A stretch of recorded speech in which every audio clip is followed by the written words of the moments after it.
तो महाराजगंज निवासी गौरव ओझा जो कि लखनऊ विश्वविद्यालय से समाजशास्त्र विभाग में रिसर्च कर रहे हैं, उन्होंने भारत की सबसे बड़ी विधानसभा उत्तर प्रदेश विधानसभा में राष्ट्रीय युवा संसद के अंतर्गत अपने ओजस्वी भाषण से सभी का मन मोह लिया। आइए सुनते हैं। मैं गौरव ओझा सुधार्थी आप सबको नमन करता हूं। तारीख गवाही देगी इस लाल हकीकत की, खनक खनक कर तलवारों की रणगान बनाया है और लहू बहाकर रखी थी आजादी की नींव, यहां बलिदानों की बुनियाद पर संविधान बनाया है।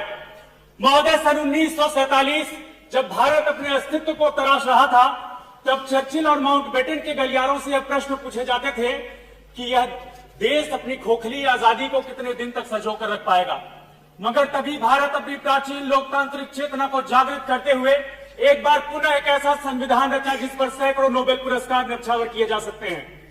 महोदय, भारत के इन 75 वर्षों को इसके अधिकारों, कर्तव्यों और प्रगति को अलग अलग संदर्भों में समझने की आवश्यकता है। इन्हीं लोकतांत्रिक आधार पर वर्षों से चली आ रही जाति धर्म के बंधन टूटे और बाबा अंबेडकर ने संविधान के साथ साथ लिखा एनिहिलेशन ऑफ द कास्ट। इन्हीं लोकतांत्रिक अधिकारों ने लैंगिक असमानता की बेड़ियां तोड़ी। इस देश की महिलाओं को 33% का आरक्षण राजनीतिक क्षेत्र में दिया गया। इस देश की महिलाएं 3 तलाक जैसी कुरीतियों से आजाद हुई। तब इस देश की महिलाओं ने पुरुष सत्ता से आंख मिलाते हुए कहा कि हम है कितना दमन में तेरे, देखा है और देखेंगे। महोदय, 2 अक्टूबर सन 2014 जब इस देश के प्रधानमंत्री ने इस देश के लोगों को उनके कर्तव्यों का बोध कराते हुए स्वच्छ भारत मिशन की नींव रखी, तब पूरे विश्व ने हमारे संकल्पशीलता का वैभव देखा। महोदय, जब जब इस देश में सत्ता निरंकुश होने लगती है, सरकारें निरंकुश होने लगती हैं, तभी यही संवैधानिक अधिकार हमें आवाज देते हुए कहते हैं कि बोल की लब आजाद है तेरे। इन्हीं आजाद लबों के बुनियाद पर राष्ट्रीय युवा संसद खड़ा होता है, जिसके माध्यम से इस देश की राजनीति परिवारवाद के बंधन को तोड़कर सामर्थ्यवान हाथों में जाती है। बधाई पहुंचे इस देश के प्रधानमंत्री को, क्योंकि 11 संकल्पों के जरिए उन्होंने गुलामी की जिस मानसिकता से आजादी की गुहार लगाई थी, हमने हंसते हंसते दोनों हाथों से उसे स्वीकार किया है।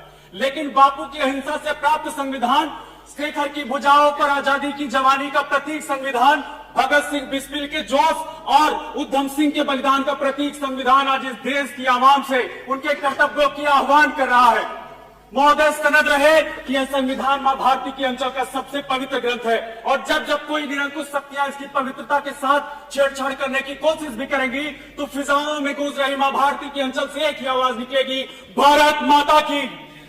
जब इस नए युग के चाणक्य ने 11 संकल्पों का संकल्प सौंपा हमें, तो हमारी और आपकी नैतिक जिम्मेदारी बनती है कि हम चंद्रगुप्त मौर्य बनकर उठाएं यह 11 संकल्प और पूरे विश्व के सिकंदरों को अपनी पौरुषता का एहसास कराएं। बहुत बहुत धन्यवाद।